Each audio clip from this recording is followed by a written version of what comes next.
Today we are going to show you how to warp a Mirrix Loom for beadwork using a shedding device.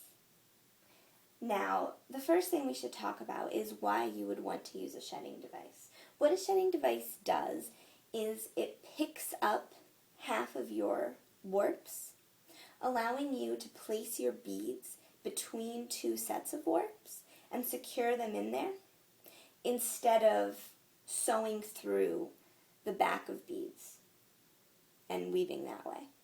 So this method takes a little bit longer to warp, and it takes a little time to learn how to do it and get used to placing your beads between the sets of warps, but once you get the hang of it, it's much faster than weaving in the traditional method where you sew through the back. So, to begin warping, the first thing we're going to do is measure both sides of your loom to make sure it's even. If it's not, you can adjust each side and keep checking until they're pretty much exactly even on each side. Then you're going to take your clips. If you have a newer loom, they will come with these wooden clips already on. If you have an older loom, you will have two of these black plastic clips that you actually have to put on your loom. They don't come already on your loom. So what we're going to do is we're going to put our clips on backwards. You're going to see an indentation right here and right here in your clips. And those indentations will hold your warping bar while you're warping. So you're going to place your warping bar in those indentations, and you're just going to squeeze the clips together a little bit so your warping bar is secure. The next thing we're going to do is take our spring. Now it depends what you're weaving, what kind of beads you're weaving. But we have some information on our website to help you choose what spring works for what you're weaving. So you're just going to place your spring in this tray up here, and you're ready to begin warping. Now, it's important to choose, first of all, how wide your piece is going to be, but also where you're going to warp your piece on your loom. If you have a relatively thin piece, we recommend warping it on one side. And then when you're done warping and you're going to take these clips off, you're going to have to balance the other side of the warping bar. You can either do that by warping two smaller pieces on each side, or just taking a ribbon or a string and tying that around the loom to balance it when you're done warping. And we'll show you that when we get there. So I'm just going to warp a thin piece starting on this side. So the first thing I'm going to do is just tie a knot on this side right to the warping bar.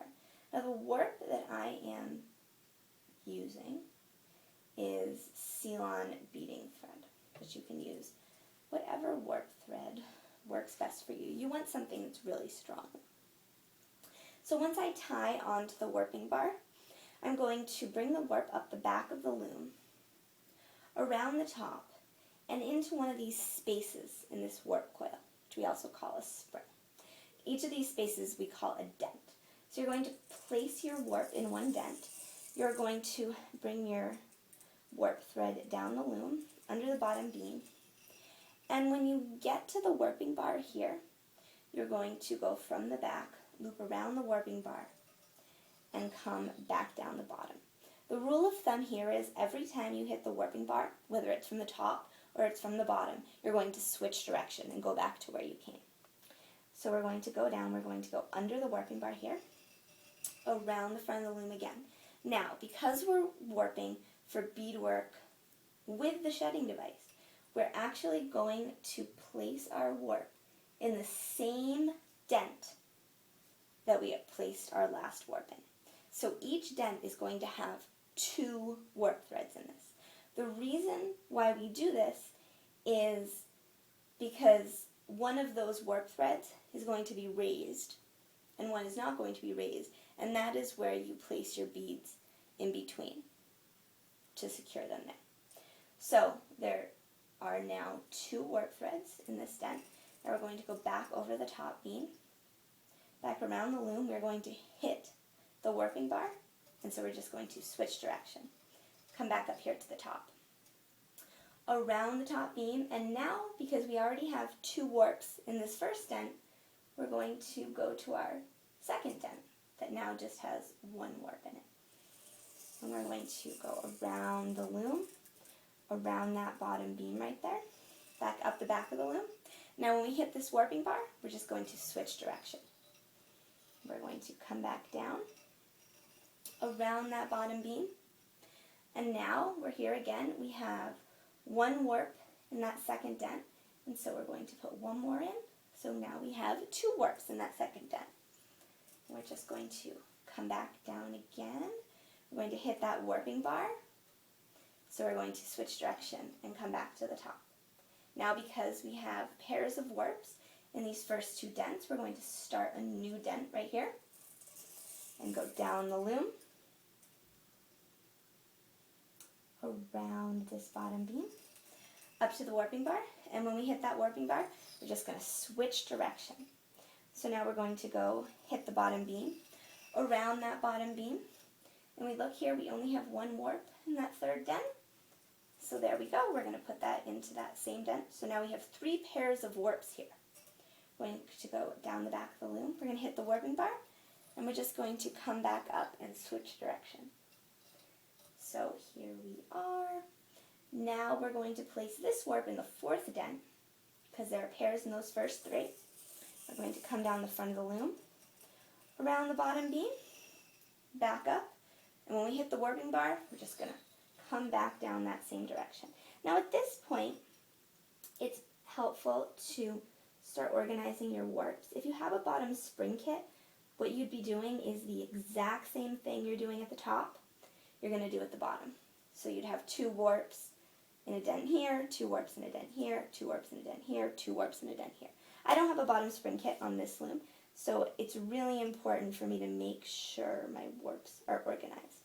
The reason you'd want a bottom spring kit is if you're doing a kind of wide piece, or really any bead piece, it helps to organize your warps while you're warping and just makes everything easier. So now we're coming back around again, and we see there's only 1 warp in that dent right there. So now we put in 2.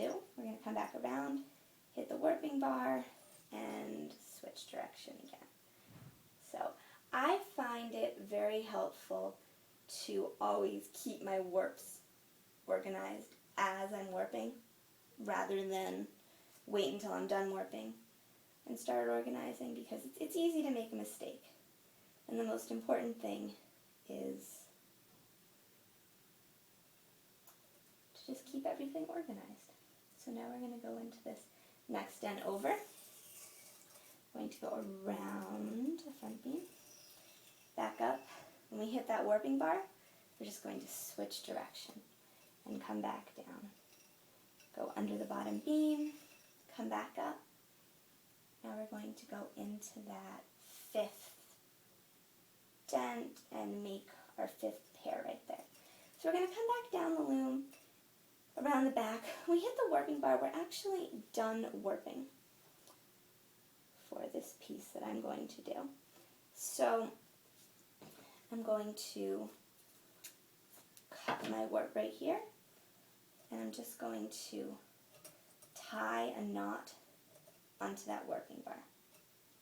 I find it helpful to take something like, here's an Allen wrench that comes with a loom, just to help me tie a really tight knot here.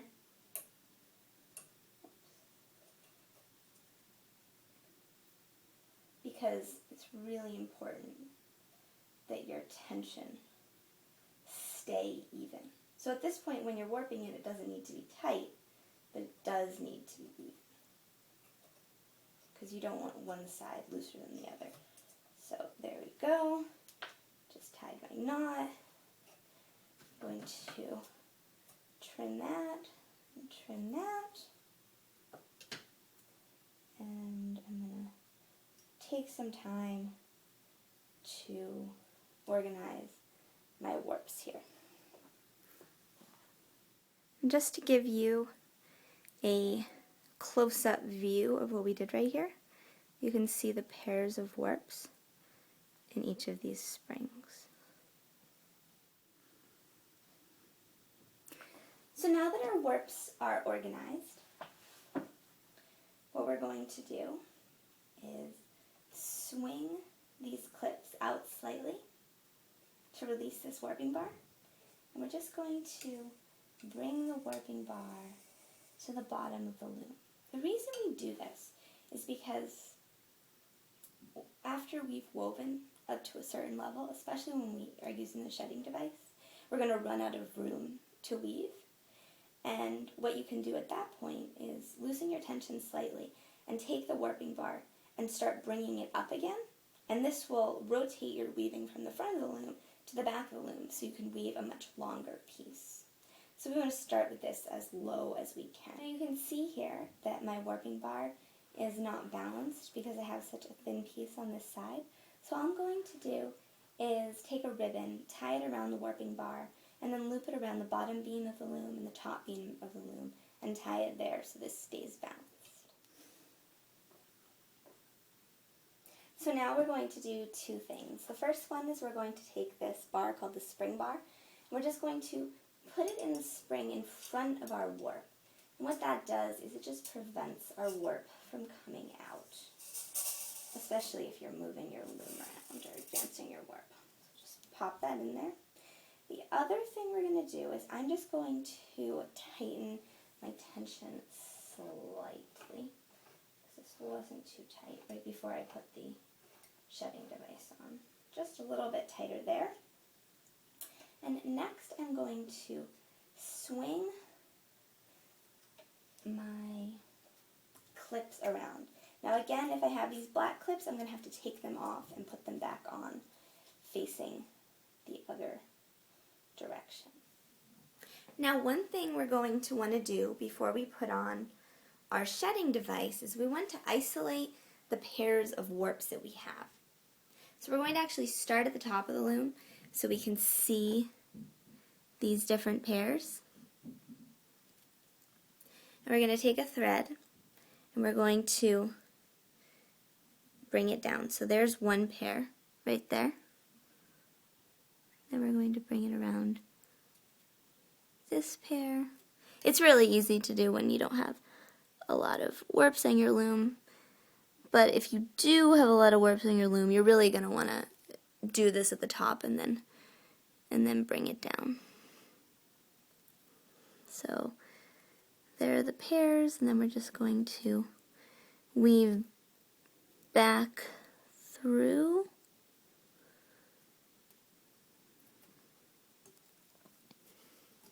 So we've isolated all our pairs by weaving through. And we're just going to bring this to the bottom, and it's going to be helpful when we weave our first row of beads, because we're going to be able to see where those pairs are. And the first row of beads is woven the traditional method as kind of a base. So we're just going to tie that off there, and we will use that when we start. Now that we have our clips switched around, we're going to make sure these little brass circles are away from the holes.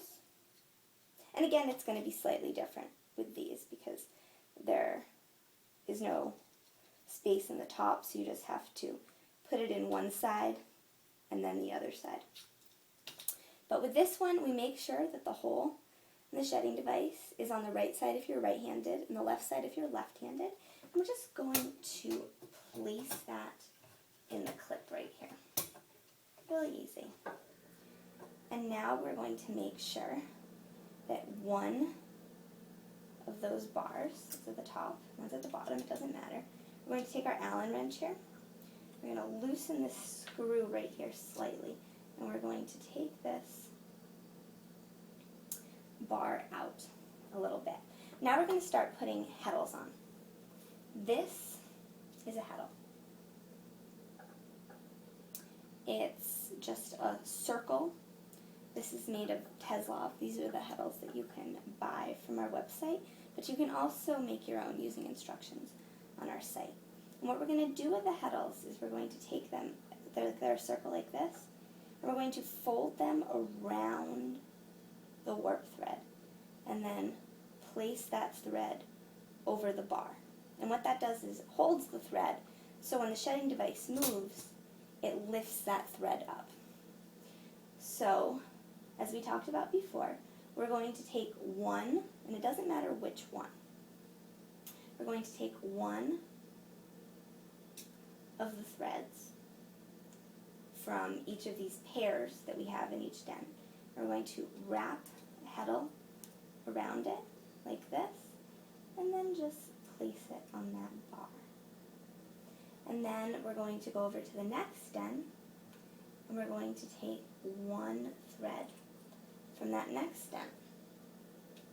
And we're going to do the exact same thing. And we're just going to keep doing that. Taking one thread from each den and putting a heddle on it from the top. Now you can see here a little better what I'm doing. So I'm taking one of the threads from my next den over. I'm just wrapping that heddle behind it. Then I take that heddle, I bring it down, and I place it on that bar right there. So if you look again at the pairs, one thread from each pair will get a heddle around it on the top here. So we're just going to continue. We have two more heddles to put on. So we're just going to take a thread here, put a heddle on it. And actually, this heddle is broken that I just tried to put on. And that's a good lesson because sometimes that happens. Sometimes you don't tie a heddle if you're making your own well enough, or you cut, as it looks like I did with this one, too far to the edge and it broke. You really want to make sure before you put your heddles on, or as you're putting your heddles on, that your heddles are not broken, because it can cause problems if you have a broken heddle on your loom. You can fix it, but it's better just not to have to deal with that. So I'm looking here. Now some people, especially if they're doing a very wide piece, like to use a crochet hook to grab one of the threads. Just going to place that around. It's easier to get your fingers in there that way. You can also do something if you're having trouble figuring out which thread you put a heddle on and which one you didn't, especially when we put on our second set of heddles. You can weave some kind of bar through to separate those heddles. So this is our last one. Just going to put that heddle on there. Then we're going to take the bar, we're going to reinsert it, and we're just going to screw that in. Now, we can do a little test right here by pulling the shedding device out like this to make sure that we got all our threads. It looks like we did. There's a nice smooth shed, which is the space between the pairs of warps. So this is where your beads are going to be inserted.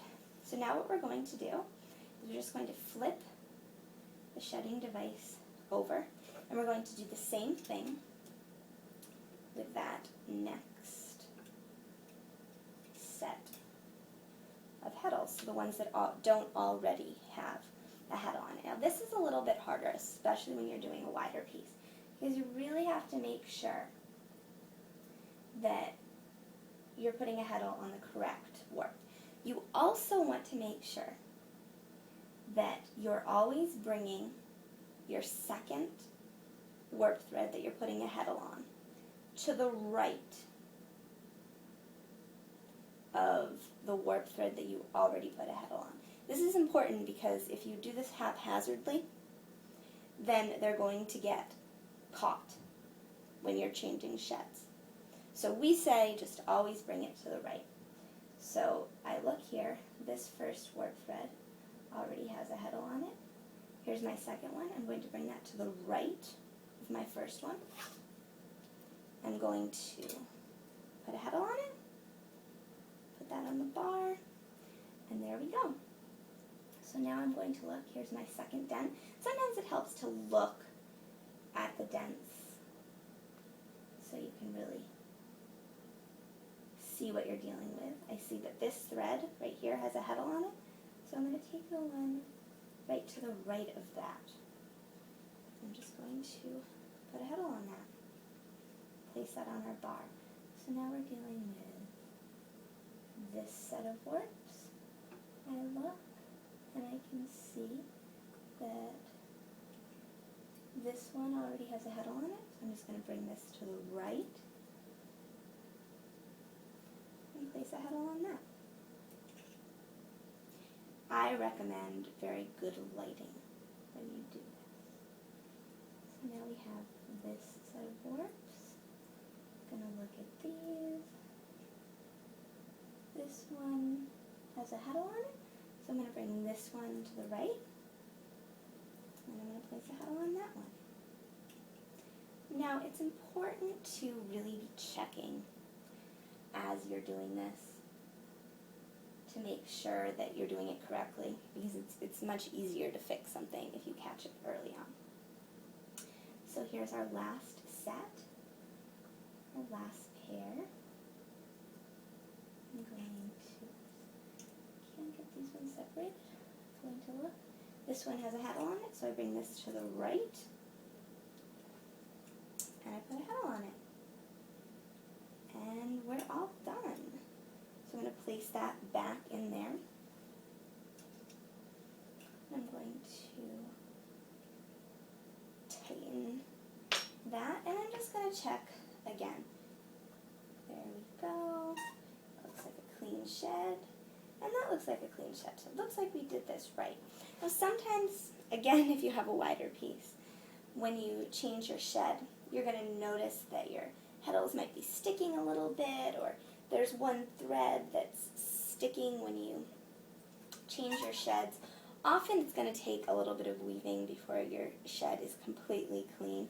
But you also want to make sure that your heddles are really well organized, that nothing is crossing over another heddle. You just want anything and everything to be as perfect as it can be, because the better you set up the loom, the easier everything is going to be in the future, and the easier it's going to be not to make any mistakes. So at this point, I'm going to swing these little brass circles on each side over the top of the shedding device. If you have a Phillips head screwdriver, you can screw those in a little bit tighter. And then on this side, and I'm putting this on the right because when I face the loom, this is my right side and I am right-handed. We're going to place the handle in the hole in the shedding device. I'm going to put on this little screw at the end. And there's our handle. Now the way this works is we take the handle, and for one shed, the handle will go here. So you've made one shed. And the other way, you bring it up and around, and there's your other shed. So now we are going to weave a base. We're going to do this in the traditional method. Now, because if you were weaving traditionally, you would only have one warp in each den, we are going to treat each warp, each pair of warps, as if it was one warp, which is why you wove in, before you put the shedding device on, this string here which separates those pairs. So I just tied a thread onto the side of the loom, and I'm just going to make sure first that my loom is in, the shedding device is in the neutral position, and then I am just going to weave these beads in using the traditional method of putting them behind the warps and then sewing right through. Now if we had just started using the shedding device, the beads would just fall right through. So this is our base.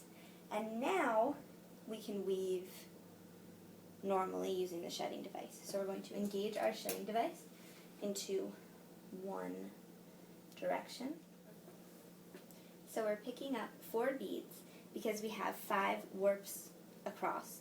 You're always going to pick up one fewer bead than how many warps or dents, so warp pairs you have across. So if you have 10 warp pairs across, you're going to have 9 beads.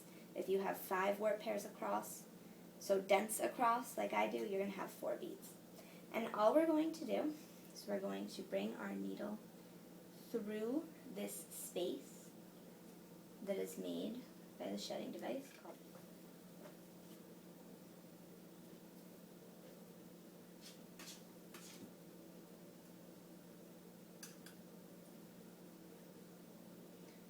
So now we're going to weave through this space that the shedding device made, called the shed.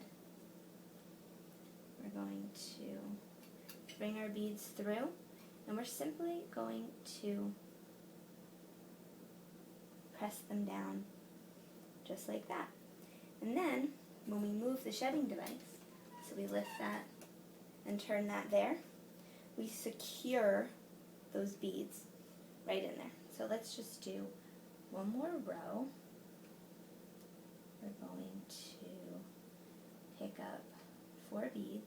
The needle I'm using is a tulip bead weaving needle that we sell on our website. We really, really like these needles. So we're just going to go back through the opposite way. Here's our opposite shed. Remember, we just changed our shedding device. So we're going to bring that through. We're going to bring our beads up and bring them right down there and pull. And there we go. And we will change the shed again, and we'll keep going. And that's that. You have started to weave with a shedding device on a Mirrix Loom.